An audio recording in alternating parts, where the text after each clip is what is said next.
Estimados participantes, bienvenidos a una sesión más del curso de Derecho de la Construcción. En esta sesión tenemos el grato honor de contar con la presencia virtual del doctor Walter Vázquez, quien nos va a exponer el tema de rol del perito legal en arbitrajes de construcción. El doctor Walter Vázquez es abogado por la Pontificia Universidad Católica del Perú, árbitro y experto legal en derecho privado. Además, trabaja como consultor y se especializa en estructuración, negociación y solución de disputas relacionadas a operaciones contractuales complejas, civiles y mercantiles, así como en arbitraje, en inversión en proyectos de construcción, en derecho de las obligaciones, responsabilidad civil y derecho inmobiliario. Además, es profesor de Derecho Civil en la Pontificia Universidad Católica del Perú y en la UP, y asimismo es expositor en conferencias especializadas nacionales e internacionales. Doctor Walter Vázquez, a nombre de Biloyer, darle una cordial bienvenida y un enorme agradecimiento por haber aceptado la invitación de participar como ponente en este curso de Derecho de la Construcción. Nos sentimos muy honrados por ello, nos sentimos muy felices y estamos seguros de que será una sesión muy valiosa para todos los participantes. Le cedo el uso de la palabra, doctor, para que pueda iniciar con su ponencia. Muchas gracias. Muchas gracias. Muchísimas gracias a la organización del evento por haberme invitado a compartir con ustedes unas reflexiones. Eh, He elaborado una presentación que voy a pasar a compartir en este momento sobre el rol del experto legal o del perito legal, que es en realidad lo mismo, en los arbitrajes de construcción. Eh, por favor, si es que no se visualiza la exposición o si es que por alguna razón no se puede visualizar en el momento en que la estoy, eh, digamos, proyectando en lo sucesivo, me avisan, por favor. Muy bien, antes que nada hay que hacer una precisión terminológica. Cuando hablamos de perito y experto legal de construcción o en general en el marco del arbitraje internacional, estamos hablando de lo mismo, ¿no? El experto es lo que básicamente nosotros, provenientemente del argot judicial, le llamamos el perito, pero en el mundo del arbitraje es el experto, o sea, son equivalentes. Y así los vamos a usar a lo largo de la presente exposición. Eh, ¿Qué cosa es una pericia? Hay que tener en cuenta que una pericia, y esto aplica para el arbitraje en general, no solo el arbitraje de construcción, puede ser definida como un análisis técnico especializado, llevado a cabo pues, por una persona especialista que tenga credenciales, que tenga experiencia, que tenga el expertise, y que se encuentra diseñada para ayudar, para permitir que el tribunal arbitral entienda aspectos relevantes de controversias que tienen componentes técnicos usualmente complejos. Las pericias usualmente versan sobre aspectos que no necesariamente o no usualmente tienen que ver con el derecho. Pueden versar sobre contabilidad, sobre finanzas, sobre ingeniería, sobre programación, ¿no? Lo que es el planning en proyectos de construcción, sobre economía y también sobre derecho. Vamos a ver más adelante las razones por las cuales pienso que esto es así. Pero lo que hay que tener en cuenta es que muchas veces las pericias actualmente en arbitrajes complejos son interdisciplinarias, o sea, tienen aspectos, por ejemplo, contables financieros, o tienen aspectos de ingeniería y de programación, o tienen aspectos de economía y de finanzas. Entonces, no es que haya compartimentos estancos para las disciplinas de las pericias, ¿no? Sino que son interdisciplinarias en ocasiones y a veces son complementarias, ¿no? Por ejemplo, muchas veces ocurre que en construcción un contratista podría ofrecer una pericia de responsabilidad, por ejemplo, para que se determine quién es el causante de un atraso en la ruta crítica, y otra pericia para que se determine la cuantificación de días de atraso en la ruta crítica, y podría hacer incluso otra pericia para que se determine el cálculo de los daños y perjuicios producidos por ese atraso en la estructura del contratista principal, en los subcontratistas, digamos, cómo se ha desfasado pues, el cronograma, el presupuesto, las disrupciones. Podría haber una pericia también que sustente esa posición. Entonces, no es que porque yo solamente pido una pericia o porque pido una pericia como parte en un arbitraje ya solamente voy a pedir una, ¿no? Sino podría ser un set de pericias complementarias. Es bastante conocida la frase según la cual, que avala la existencia de pericias en arbitraje y en procesos judiciales, según la cual, pues en cuestiones de ciencia, los razonamientos de los hombres de ciencia solo pueden ser respondidos por hombres de ciencia. Es decir, no podemos esperar que los árbitros, que son abogados en su mayoría, no necesariamente, y esto depende de la legislación local, pues sepan absolutamente todas las disciplinas, ¿no? Evidentemente, pues van a requerir de un soporte, de un apoyo autorizado desde el punto de vista técnico para ayudarles a comprender problemas técnicos complejos y para eso, y en eso consiste el rol de las pericias y en particular de los expertos. Es necesario distinguir entre el perito y el asesor técnico, ¿no? El asesor técnico es miembro de la defensa de una de las partes, es parte del equipo, del team de defensa de una de las partes.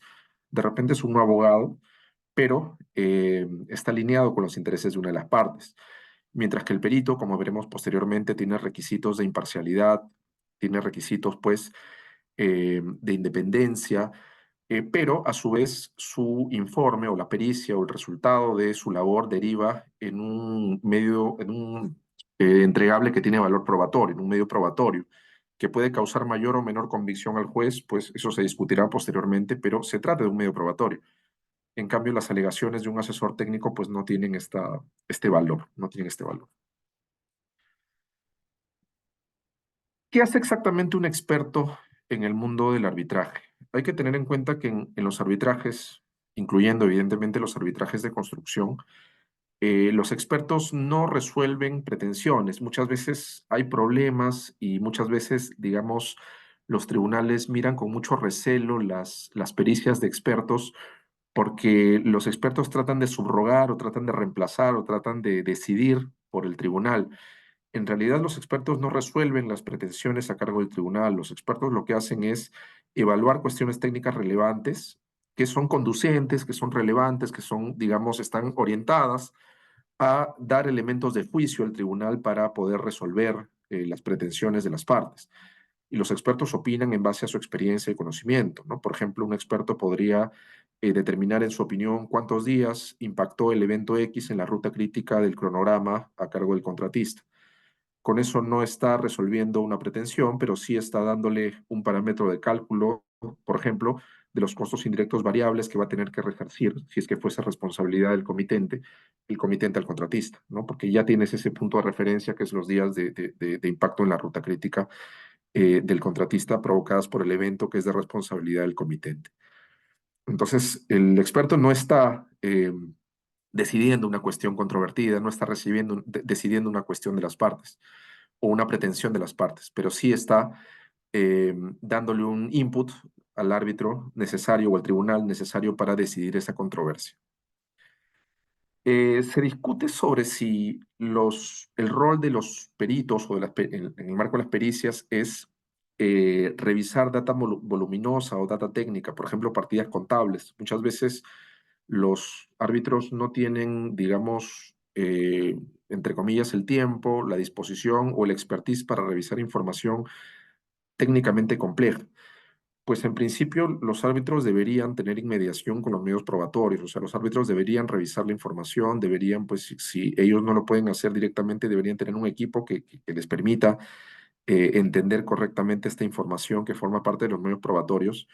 Subsidiariamente, pues las pericias podrían coadyuvar, podrían, digamos, aligerar esta labor, podrían explicar de manera fácil, de manera simple, la data técnica compleja a los árbitros, pero eso no los releva o no les quita esta tarea de tener, digamos, una apreciación directa con los medios probatorios. Eh, Forma parte, nos preguntamos, forma parte del rol, de las funciones de un perito, ayudar a las partes a entender las partes que los nombraron, en el caso de las pericias de parte, a entender las fortalezas y debilidades de sus posiciones. Pues la respuesta claramente es no, no. Los peritos, como veremos más adelante, tienen imparcialidad y tienen independencia. No deberían, eh, digamos, ser una suerte de filtro de fortalezas y debilidades de las posiciones de las partes. Valgan verdades, en la práctica no es poco frecuente que esto ocurra. Digamos que las pericias pues suelen ser una suerte de filtro o terminan siendo una especie de filtro de las posiciones de las partes, pero esto es una mala práctica, ¿no? En realidad, los peritos están ahí no para ayudar a las partes a ganar el caso, sino para dar su opinión en base a la data y a las instrucciones y a los términos de referencia que las partes refieren a la hora de contratarlos. O sea, esto es por así decirlo, una mala práctica, es una disfuncionalidad de cómo funcionan las pericias actualmente, ¿no? El hecho de que ayuden a las partes a fortalecer su posición y a cubrir sus puntos flacos. ¿Qué modelos existen respecto a la intervención de expertos en arbitrajes nacionales e internacionales? Eh, a ver, de manera muy general, se puede decir que los expertos pueden ser expertos designados por las partes, que es la práctica abrumadoramente más cotidiana, más común, es lo que suele ocurrir.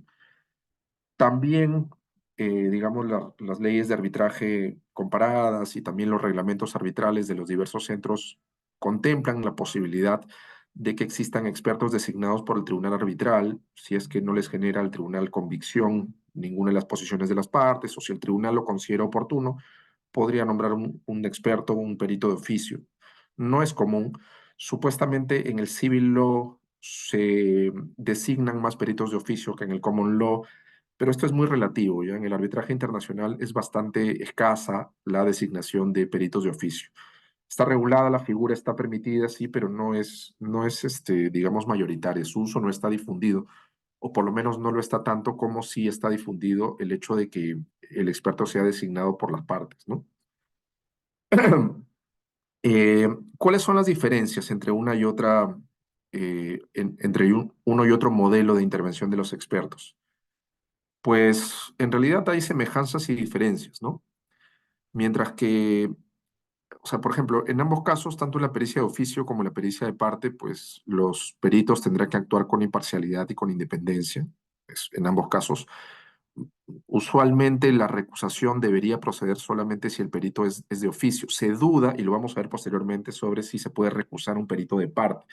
Es un problema relativamente eh, digamos que todavía está en el tintero, ¿no? Vamos a poner un supuesto de manera posterior. En lo que sí se diferencian las actuaciones de ambos peritos es en el control por las partes, ¿no? En el control del perito, en la pericia de oficio, por las partes tienen un menor control de su perito, mientras que en la pericia de parte el control es mayor. Cuando digo control no me refiero a que las partes le van a decir qué cosa van a concluir al perito, ¿no? Eso bajo ningún punto de vista es admisible, no debería ser. Es una patología permitir que el perito, digamos, sea prácticamente un vocero de las partes. Eso no debería ocurrir bajo ninguna circunstancia.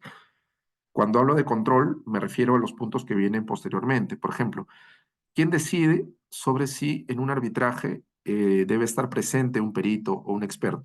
En la pericia de oficio lo decide el tribunal, porque no le genera la convicción de ninguno de los puntos de vista de las partes sobre un aspecto técnico, porque lo considera oportuno, mientras que en la pericia de parte, pues lo decide una de las partes, si es que va a ofrecer a su propio perito, a su propio experto, y la otra, en el caso de la contestación, pues decidirá si también hace una contrapericia o simplemente se dedica a refutar los puntos afirmados por el perito mediante una defensa técnica o una defensa de su abogado.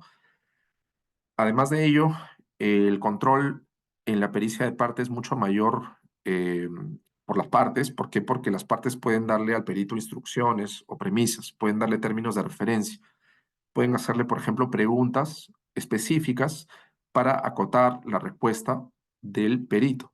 ¿Sí? Las partes son las que determinan esos términos de referencia, las preguntas que va a terminar respondiendo el perito. eh, e indirectamente, pues eso tiene que ver con los puntos que las partes considera fuertes a su favor y los puntos respecto a los cuales va a querer tener una opinión que le permita defenderse en el arbitraje. Mientras que en la pericia de oficio, pues el que hace las preguntas o el que pone los términos de referencia, las instrucciones, es el tribunal arbitral, que podría o no consultar a las partes, pero al final del día ni una ni otra parte es la que fija estas instrucciones, sino lo hace el tribunal. En la pericia de oficio, quien designa al perito es el tribunal, podría estar o no ayudado por el centro, dependiendo de cada caso, mientras que en la pericia de partes son las partes libremente o cada parte, mejor dicho, libremente la que fija al experto que va a participar en su arbitraje.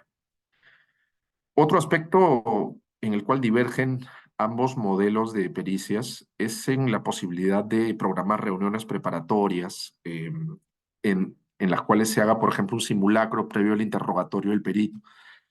Si es que hablamos de una pericia de parte, pues es bastante usual que las partes con su equipo legal, con sus abogados patrocinantes, programen más de una ronda preparatoria donde se haga preguntas hipotéticas al perito, para ver si es capaz de sustentar su posición de manera convincente frente a los tribunales y sobre todo en el cross-examination frente a la contraparte. Mientras que si la pericia es de oficio, pues evidentemente ya las partes no van a tener la libertad eh, tan abierta para reunirse cuando quieran con su perito, ¿no? Podría programarse reuniones, pero se van a tener que respetar, por ejemplo, derechos de simetría. Ambas partes van a tener que participar o presencialmente en la misma reunión, o ambas partes van a tener la misma oportunidad para reunirse por el mismo tiempo con el perito. O sea, ya no hay tanta libertad para preparar al perito de cara a un interrogatorio como si existe en la pericia de parte. Más allá de eso, en cuanto a la onerosidad y en cuanto a la posibilidad de que existan acuerdos entre peritos, pues digamos, no hay diferencias sustanciales en ambas pericias. Básicamente, la diferencia tiene que ver con el control que puede tener una parte sobre su perito respecto del control que puede tener sobre un perito de oficio, que es prácticamente inexistente, como lo acabo de mencionar. Existe regulación en las leyes de arbitraje y en los reglamentos arbitrales para la labor del perito, para la labor del experto. Pues acá depende mucho de si estamos frente a una pericia de parte o una pericia de oficio, ¿no? En cuanto a la pericia de parte, prima la flexibilidad en cuanto a la designación de los expertos de cada una de las partes, ¿no? Cada una de las partes tiene flexibilidad para designar a su experto. Eh, pues es muy poco probable que la designación de un experto sea objetada o sea rechazada por parte de un tribunal, o no sea admitida la pericia de experto como medio probatorio si es que es presentado oportunamente por una de las partes como medio probatorio. ¿Por qué? Porque una pericia puede estar estrechamente vinculada al derecho de las partes a presentar su caso. Puede esta pericia ser el canal, el medio, el instrumento para transportar un argumento muy importante para que el tribunal entienda la posición de la parte o para que el tribunal, digamos, pueda contrastar la posición de una parte, si es una posición, digamos, de objeción, algo que dijo la contraparte. En particular está vinculado al derecho que tienen las partes de hacer valer sus propios derechos, ¿no? Entonces, si es que el tribunal rechaza la presentación de este medio probatorio, de una pericia, o también podría ser si es que el tribunal no lo valora o hay simplemente eh, eh, digamos, un desconocimiento, un rechazo del argumento ofrecido por un perito sin mayor análisis, de manera priorística, pues esto podría generar el riesgo de que el laudo arbitral sea materia de anulación. Lo que quiero decir es que si bien las pericias, las opiniones que verten los expertos en el marco del arbitraje no son vinculantes para el tribunal, sí o sí tienen que ser valoradas, ¿no? Y tienen que ser valoradas, en primer lugar tienen que ser admitidas y en segundo lugar tienen que ser valoradas. Y esta valoración no se puede dar solamente por una adhesión puramente formal, es decir, me ha pasado también que los tribunales digan, no me genera convicción la opinión del experto en cuanto llega a tal conclusión, pero tienes que decir por qué. No puedes simplemente rechazar apriorísticamente o, digamos, decir por qué que te convence lo que dijo el otro y no lo que dijo uno, sin presentar una argumentación propia, sin una fundamentación propia, porque de lo contrario, pues podría afectarse el derecho de las partes a presentar su caso y como se sabe, esto, según incluso la Ley General de Arbitraje peruana, podría terminar en un supuesto de anulación del laudo. La regulación en las leyes de arbitraje y en los reglamentos pues, de los diversos centros de arbitraje nacionales e internacionales eh, básicamente se refiere a la designación de peritos designados por el tribunal, ¿no? Peritos de oficio. Contempla la posibilidad de que haya peritos de oficio. Repito, esto no es común, por lo menos en el arbitraje internacional y en mi experiencia en el nacional tampoco. Pero sí está reconocida esta posibilidad, como menciono, en la regulación existente. También la regulación contempla deberes y derechos del perito, ¿no? Requisitos, básicamente, requisitos del perfil del perito, como ya he dicho, básicamente imparcialidad e independencia, vamos a ver esto posteriormente, y los deberes que tiene para con el tribunal y para con las partes. Eh, Evidentemente, al ser un medio probatorio, la pericia se actúa, y no solamente se actúa, sino que tiene que ser notificada a ambas partes y tiene que ser valorada por el tribunal dado su carácter de medio probatorio. Ya mencioné que una no valoración de la pericia o una valoración puramente aparente, un rechazo sin más de la pericia podría terminar en una afectación de los derechos fundamentales, digamos, del debido proceso arbitral, si cabe hablar de uno, o del derecho de las partes a hacer valer su caso, ¿no? Que es, digamos, una causal de anulación. ¿Qué deberes tiene un experto o un perito legal? En primer lugar, eh, hablemos de deberes generales. ¿Qué cosas son deberes generales? Pues los deberes generales son deberes que tiene el perito, el experto, no solamente frente a su contraparte contractual, con quien tiene un contrato de servicios, sino también para con los otros protagonistas del arbitraje, ¿no? Por ejemplo, el tribunal arbitral. Entre los deberes generales se encuentra el deber de imparcialidad e independencia, y este deber de imparcialidad e independencia, en primer lugar, estamos hablando de independencia e imparcialidad respecto a la parte que lo nombró, a la contraparte, a los asesores legales de una y otra, y también respecto al tribunal, ¿no?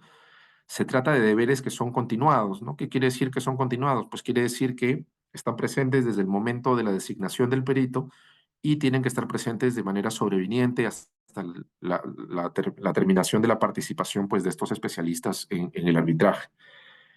Eh, en realidad, el experto tiene el deber de aclarar las cosas al tribunal con su opinión. Es decir, tiene un deber respecto al tribunal, ¿no? No solamente frente a la parte que lo contrató, sino tiene el deber de lealtad respecto al tribunal arbitral, de orientar lealmente, correctamente, razonablemente, en base a su expertise, al tribunal de cara a la opinión a la que llegue, ¿no? El perito, el experto legal, tiene eh, deber de declarar conflictos de intereses aparentes y potenciales. eh, digamos, hablamos de un conflicto aparente de intereses cuando el conflicto, si bien no es real, podría parecer real a ojos de un tercero imparcial. En esos casos, pues, el perito, el experto, pese a que no es un juzgador, pese a que no es un árbitro, pese a que no es un tercero que va a dirimir la controversia, pues igual tiene el deber de declararlo frente a los otros, frente a la contraparte, básicamente. Eh, acá la pregunta es, ¿qué pasa si es que estamos ante la ausencia de estos deberes o ante las dudas justificadas sobre la ausencia de imparcialidad, de independencia del perito? Procede una recusación contra el perito, ¿no? Como si fuera un árbitro. Pues la recusación es universalmente aceptada si es que se trata de un perito de oficio. Ahí todo el mundo está, digamos, alineado en el sentido que se puede recusar un perito de oficio. Es mucho más controvertido pensar si yo puedo recusar al perito que designó mi contraparte, al perito de parte. Eh, personalmente, pues yo he estado presente en un arbitraje donde, bueno, yo fui designado como perito de parte y me recusaron. Y la razón por la cual me recusaron fue porque el equipo legal que sugirió mi nombramiento al cliente, eh, digamos, estaba liderado por una persona que, digamos, algo tan simple como esto, ¿no? Era amigo mío en el LinkedIn y cuando esta persona decidió lanzar su firma de abogados, pues en un comentario yo le deseé, pues, parabénes, ¿no? Le deseé éxitos, puse que le vaya muy bien. Y eso fue adjuntado como medio probatorio para recusarme como perito.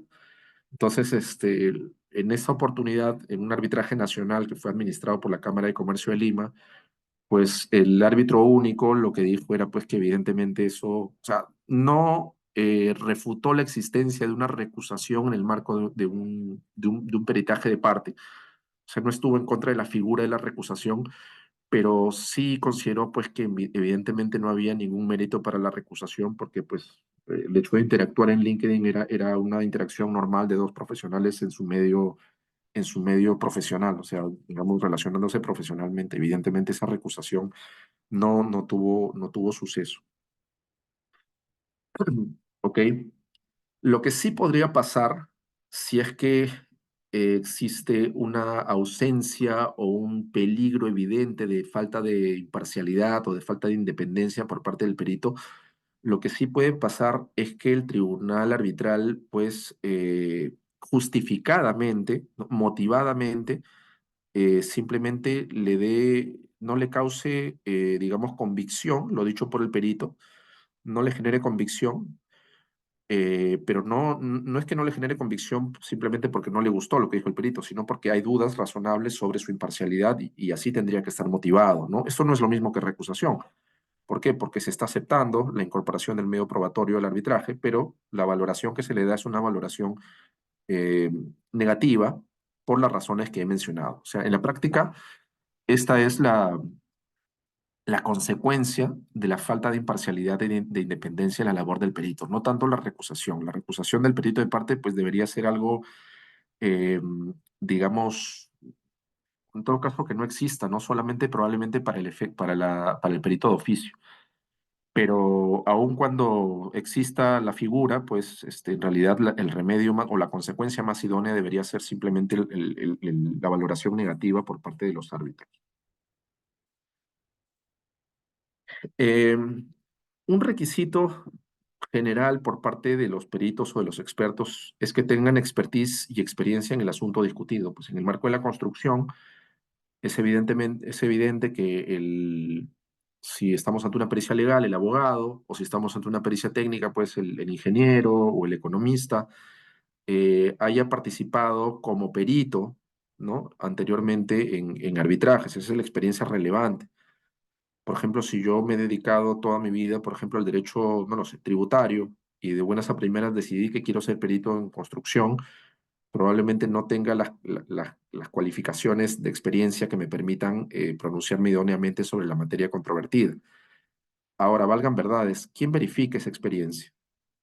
El tribunal podría decir, oye, este perito no me genera convicción porque no tiene experiencia.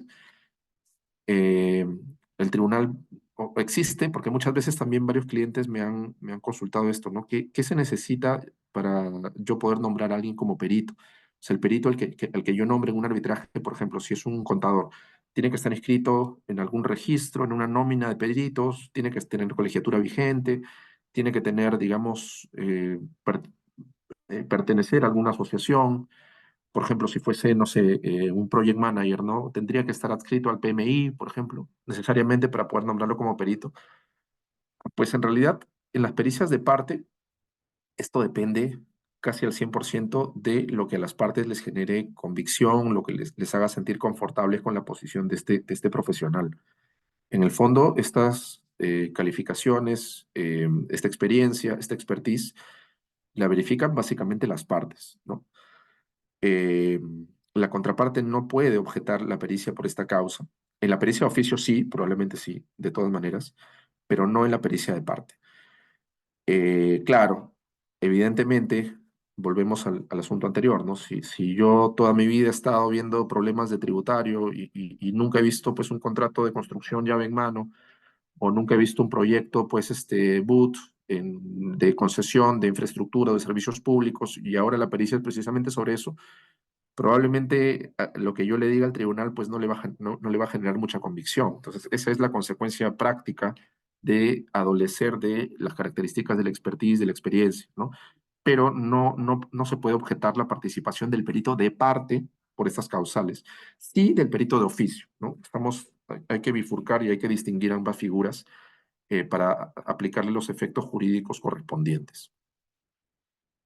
Otro de los deberes generales del perito es, digamos, en su informe escrito, en su dictamen, ¿no? En su dictamen pericial, el perito tiene que basarse, evidentemente tiene que contestar las instrucciones, es decir, las preguntas que le ha hecho la parte que lo nominó, tiene que sustentar sus ideas en referencias documentales. Estos documentos tienen que pertenecer al arbitraje, tienen que haber sido ofrecidos como medios probatorios. Algunos reglamentos arbitrales permiten también que si no han sido ofrecidos como medios probatorios, pues el perito los incorpore al arbitraje, referenciándolos en su pericia. Pero en principio los documentos tienen que estar, digamos, a disposición de ambas partes, ¿no? Tienen que haber sido ya, tienen que estar en el arbitraje o tienen que incorporarse en el arbitraje, pero ambas partes tienen que poder tener acceso a estos documentos en los cuales se basa el perito por un tema de igualdad de armas, ¿no? También para efectuar el interrogatorio se tiene que tener la fuente de donde el perito basó su conclusión. En el caso de las pericias legales, Bueno, también en las otras pericias. En cualquier pericia en realidad podrían haber referencias bibliográficas. Esas referencias bibliográficas tienen que estar, digamos, referenciadas adecuadamente en el dictamen pericial, pero no solo eso. Hay una práctica creciente que es más propia del arbitraje internacional, pero que ya se está aplicando en el arbitraje nacional, que determina que las referencias bibliográficas no solo tienen que estar, digamos, referenciadas en la bibliografía, sino también se tiene que haber un anexo en el cual se adjunte el capítulo o el artículo global de donde se extrae esa referencia bibliográfica. Y si es un artículo de un idioma distinto, por ejemplo, en mi caso, yo cito algunos autores italianos que, digamos, desde el punto de vista del derecho civil son súper pertinentes porque nuestro Código Civil, como ustedes saben, ha sido influenciado fuertemente por el Código Civil italiano de 1942. Entonces, las instituciones del Código Civil son precisamente, digamos, importadas, por usar una palabra, para no decir copiadas, del Código Italiano del 42. Entonces, hay algunas cosas que sí, digamos, es pertinente acudir a la doctrina italiana. Y si yo cito pues un capítulo de un autor italiano que no tiene una traducción al español, pues yo también tendría que incorporar la traducción al español al pie de la cita. O sea, es un trabajo, digamos, que va a tomar un tiempo considerable, ¿no? Pero pues es parte del deber del perito, está dentro de su alcance de trabajo, está dentro del precio que se le paga al perito, digamos, como trabajos contratados. No debería tener derecho a cobrar más por hacer este trabajo de incorporar referencias bibliográficas y traducirlas, ¿no? Si la pericia está en un idioma distinto, por ejemplo en el inglés, el perito va a tener que traducirla al idioma oficial del arbitraje. Depende del idioma oficial del arbitraje. Si es el español, va a tener que traducirla al español y acompañar ambas versiones del documento. Habría que ver cuál es la versión oficial. También, si la versión oficial es en español, basta esa versión para que se incorpore el arbitraje.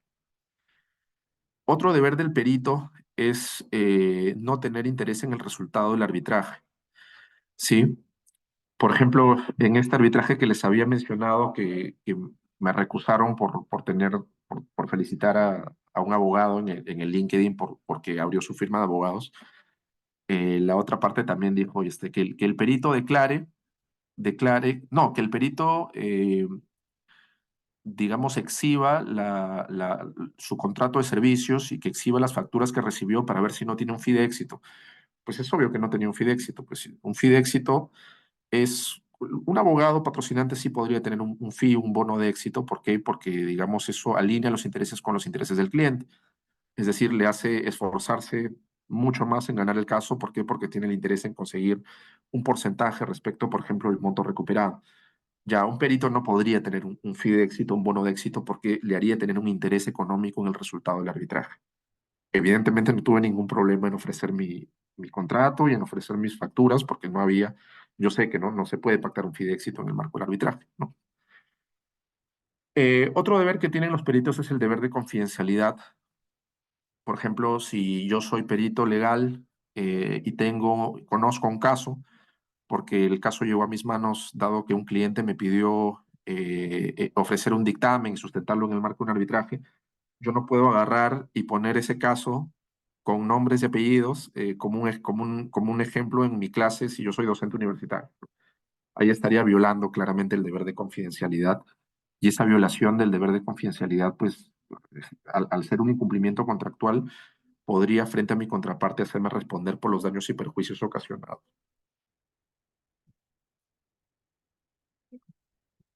Existen deberes exclusivamente asumidos por el perito para con su cliente, solo para con su cliente, ya no para con el tribunal. Entre estos deberes se encuentra el deber de preparación de la opinión oportunamente, si es que el perito se comprometió a entregar un borrador en cierta fecha para que sea analizado por la defensa legal del cliente, tiene que entregarlo en esa fecha, si no estará en cumplimiento tardío.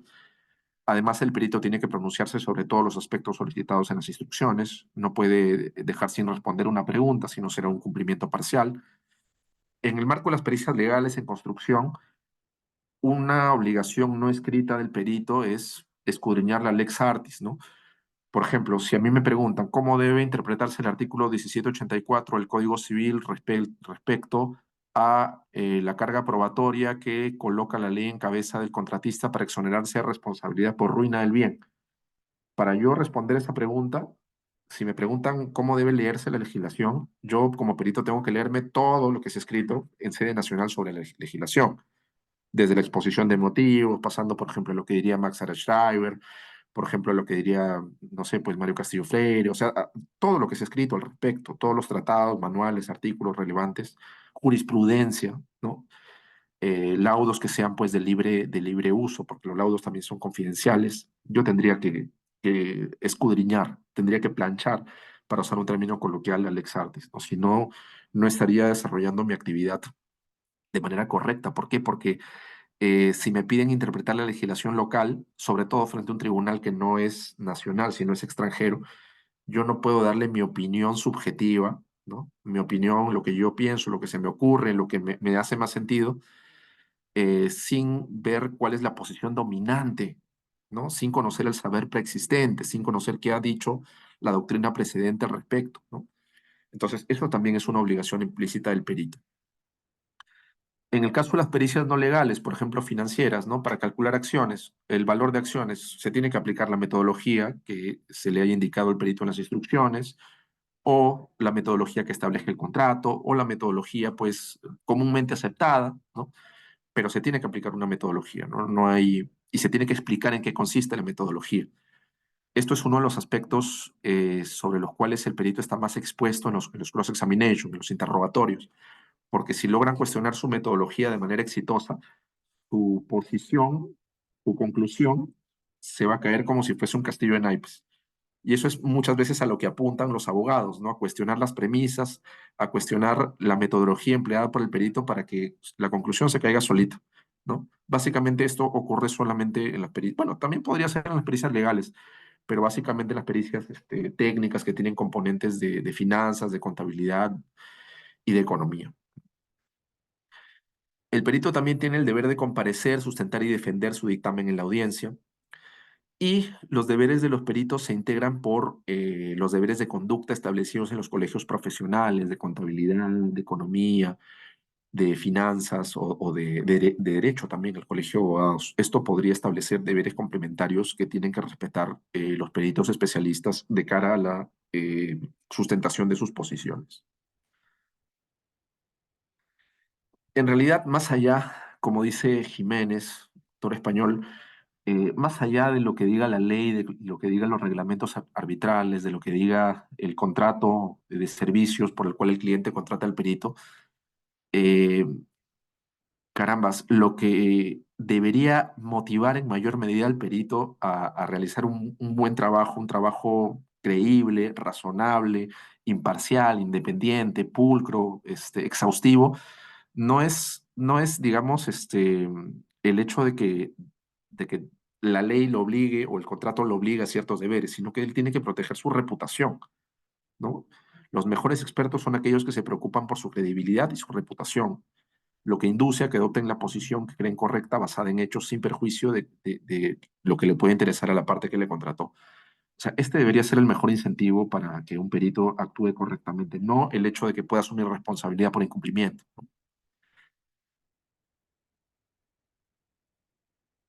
¿Qué cosa no debe hacer un experto en el marco de un arbitraje? Y esto es desafortunadamente lo que en la práctica suele ocurrir más, ¿no? Un experto no puede, no debe, es una patología, es una mala praxis, una desviación de lo correcto que el experto sea un portavoz de alguna de las partes, que sea simplemente prácticamente alguien que transmite el mensaje o que repite el mensaje del abogado, ¿no? Este autor Batrick señala algo que es muy cierto. Los abogados que esperan designar un experto que es un sicario, de hecho están brindándoles a sus clientes un mal servicio. O sea, no están fortaleciendo su posición en el arbitraje, que es precisamente aquello para lo cual un cliente le paga a un perito, para que incremente sus probabilidades de éxito en base a la presunción de lo que va a sustentar es correcto, es conforme a hechos y conforme a derecho en el caso de las pericias legales. Pero si nombras un perito que simplemente va a repetir lo que dice el abogado, ¿no? Pues ahí estás haciendo un mal trabajo tú como abogado patrocinante, ¿no? El abogado patrocinante debería buscar que el perito sea imparcial, convincente, que tenga una reputación que proteger y que proteja su reputación, digamos, llevando a cabo un trabajo de calidad en base a las premisas que he mencionado anteriormente. Otra cosa que tampoco debe hacer el perito es ilustrar al tribunal sobre las teorías existentes en abstracto sin aterrizarlas al caso concreto. ¿Sí? He visto pericias en los cuales, digamos, al tribunal pues se le explicaba, ¿no? Por ejemplo, las diferencias, por ejemplo, ¿no? O sea, una institución legal entre la teoría portuguesa y la teoría alemana. Ya, eso evidentemente es útil probablemente para un trabajo académico, no para un libro, para una exposición, para una conferencia, pero no para una pericia. O sea, en una pericia no se le puede o no se debería ilustrar al tribunal en abstracto sobre las teorías existentes, sino aterrizarlas al caso concreto y sustentarlas o anclarlas en hechos, ¿no? Y llegar a conclusiones en base a hechos, ¿no?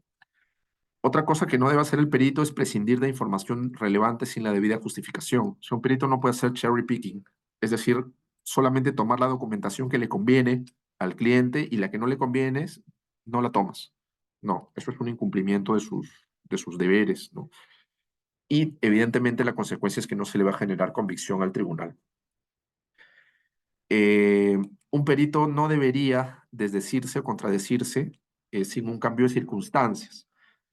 Es decir, un perito no debería decir A en el dictamen escrito y decir B en el dictamen legal. Pero podría darse, y esto es admisible en arbitraje internacional, que en el camino el perito se entere de circunstancias o el perito de la contraparte le haga saber circunstancias que el perito uno no tenía visibilidad y en base a esas circunstancias puede haber cambiado su opinión, en cuyo caso va a tener que notificarlo a las partes, comenzando por su cliente, ¿no? En ese caso sí podría haber una causal justificada para el cambio de opinión, pero sin ninguna causal, de la nada, simplemente desdecirse o contradecirse, pues también es una violación a los deberes, digamos, del perito para con su cliente, ¿no? Se duda sobre si el perito debe contrastar las premisas que recibe del cliente. Muchas veces pasa que en los arbitrajes, un perito legal, por ejemplo, en los arbitrajes de construcción recibe ciertas premisas, recibe ciertas, digamos, información que la obtiene en calidad de input. Es decir, que el cliente sostiene esa información, pero que no ha tenido oportunidad o que no hay, o que el cliente piensa que la va a soportar a través de su defensa técnica en el marco del arbitraje, pero no le pide al perito pronunciarse al respecto, sino le dice simplemente toma en cuenta, o sea, asume que esto pasó. Por ejemplo, asume que esta contingencia que teóricamente podría gatillar la aplicación de una cláusula de indemnidad es una contingencia que no se va a materializar. Ya. La pregunta es, ¿el perito tiene como deber tiene que llegar a averiguar si la contingencia se va a materializar o no, solicitar la información, contrastarla? Tiene que, digamos, hacer un análisis profundo de aquello que la parte le dijo, toma como premisa. Esto no es del todo claro en el arbitraje internacional. Lo que me genera más convicción, también en base a mi experiencia, es que si el perito recibe una premisa, pues en principio debe confiar en la premisa, pero debe confiar razonablemente. Si la evidencia que recibe el perito es consistente con la premisa, genial, pero si la evidencia que recibe el perito para pronunciarse sobre las preguntas, los términos de referencia, le indica que la premisa puede ser equivocada, ya pues ahí el perito tiene que, digamos, pedir más información o podría objetar la premisa o podría decir, sabes que no puedo tomar en cuenta esta premisa porque no es consistente con el resto de información que me das. Entonces, hay un escrutinio, sí, pero es un escrutinio no pues profundísimo, ¿no? Porque esto está fuera del alcance de trabajos también del perito. ¿Es concebible una pericia de derecho en el marco de los contratos de construcción? Y con esto voy a terminar para poder darle paso a las preguntas que seguramente podría haber alguna y en todo caso a los siguientes expositores. ¿Es concebible una pericia de derecho en el mundo de la construcción? Eh, este año tuve la oportunidad de participar en una conferencia sobre arbitraje en Madrid con ocasión al MUT de Madrid que se realizó.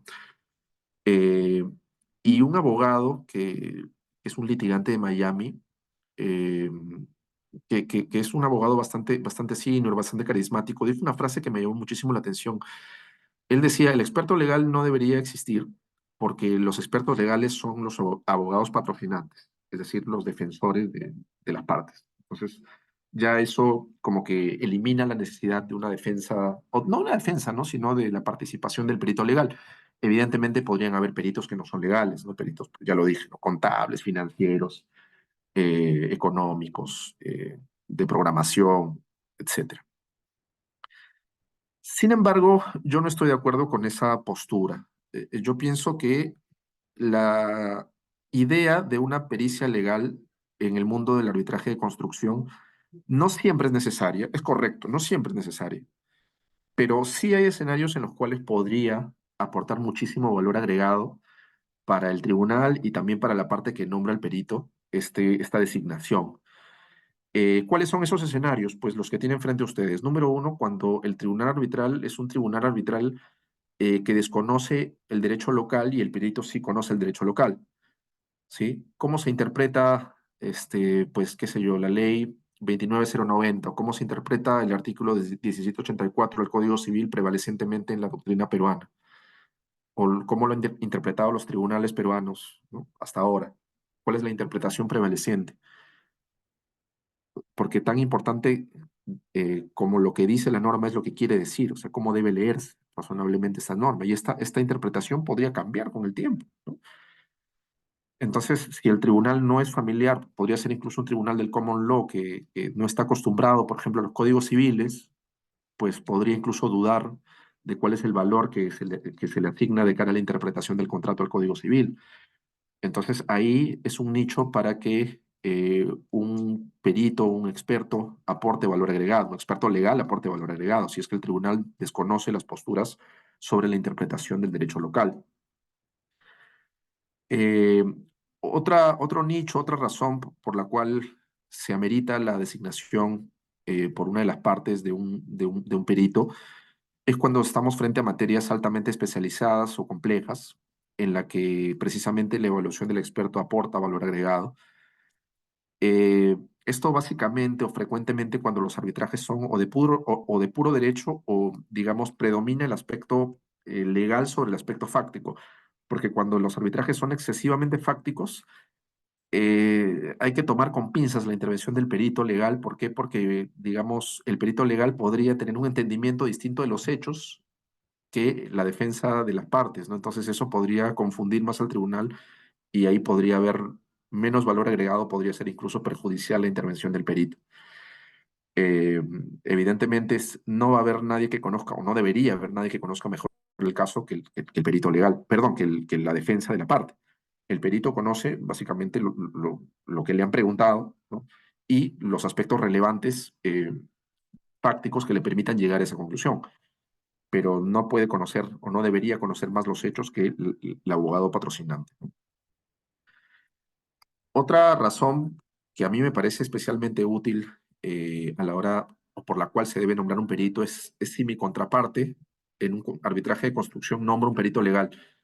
Si mi contraparte nombra un perito legal, pues, y yo no nombro, yo solamente, digamos, objeto como defensa técnica, eh, ahí una regla no escrita establece que en realidad no hay un 2 contra 1, porque el perito legal no es parte de la defensa, pero sí el abogado defensor va a tener que multiplicarse, va a tener que asumir más frentes, no va a tener, digamos, probablemente la misma solvencia a la hora de objetar lo dicho por el perito que si nombra una contrapericia. Entonces, en estos casos a mí me parece, digamos, que es importante el nombramiento de un perito legal.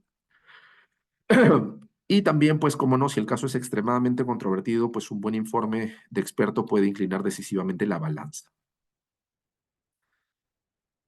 Eh, por ejemplo, acá tenemos ejemplos en los cuales pienso yo que aporta mucho el nombramiento de un perito legal, ¿no? Por ejemplo, si el arbitraje versa de construcción versa sobre si es exigible una cláusula de keep working en un contrato de obra llave en mano, y esto, si esta cláusula es admisible bajo legislación peruana, pues no es fácil saberlo, ¿no? Va a depender mucho de si el contrato es negociado o si el contrato es un contrato de adhesión o con cláusulas generales de contratación, que los podría haber en construcción. ¿Quién asume el riesgo de desabastecimiento de un insumo indispensable para el alcance del contratista, pero que es un insumo fungible? Es decir, que es un insumo que se puede comprar, commodity, pero que hay desabastecimiento en el mercado, por ejemplo, regional. O sea, si el contratista para comprarlo va a tener que irse, pues, qué sé yo, al mercado asiático. Y en principio se trata de un proyecto bastante local. ¿Quién asume el riesgo, el contratista o el comitente? Pues hay que interpretar el contrato, hay que interpretar la legislación peruana para contestar esa pregunta. Otra pregunta, otro punto que podría, digamos, aclarar un perito legal sería, por ejemplo, el impacto de la fuerza mayor en un subcontratista le permite al subcontratista un reclamo de ampliación de plazo frente al contratista principal para ser llevado este reclamo frente al cliente. O sea, el impacto de la fuerza mayor en el subcontratista puede ser escalado al contratista principal para que a su vez éste obtenga una ampliación de plazo del cliente, siendo que el subcontratista pertenece a un proyecto específico y el contratista principal también. Tiene que ver con la aplicación de contratos back-to-back, ¿no? Hasta qué punto el reclamo del subcontratista puede ser escalado hasta el cliente que no es su contraparte contractual. Finalmente, se configuraron los requisitos de responsabilidad civil post-disrupciones. El concepto de disrupción es un concepto que amerita pericias legales y también técnicas, ¿no? Pero hay métodos de cuantificación del impacto de la disrupción, como el método de famosísimo método de la milla medida, pero no nos olvidemos que la disrupción es un caso de responsabilidad civil, o sea, no toda disrupción es compensable, ¿no? Por ejemplo, la disrupción porque el contratista tuvo un contract management pobre, evidentemente es imputable el mismo. La disrupción generada por adicionales o variaciones consensuadas, muy difícilmente va a ser compensable el contratista porque el contratista en principio tendría que haber, digamos, cuantificado a la hora de aceptar la variación o la adicional, tendría que haber cuantificado el impacto y tendría que haberlo metido en el presupuesto de la variación. Si no lo hizo, pues se supone que está asumiendo el impacto. Entonces, ahí la determinación de los requisitos de la responsabilidad civil es absolutamente indispensable. Bueno, y acá me voy a quedar para no, digamos, impactar a los ponentes siguientes, porque ya estamos impactando la ruta crítica del programa. Muchísimas gracias.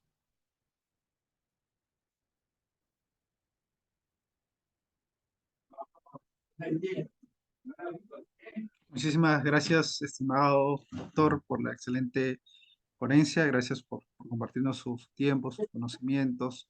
Es algo muy valioso para todos los participantes y para todos nosotros. Esperamos, doctor, que en otra oportunidad nos vuelva a aceptar una invitación de Bilovir. Para nosotros siempre será un gusto contar con usted, doctor. Muchísimas gracias. Muchas gracias. Hasta luego. Gracias, doctor.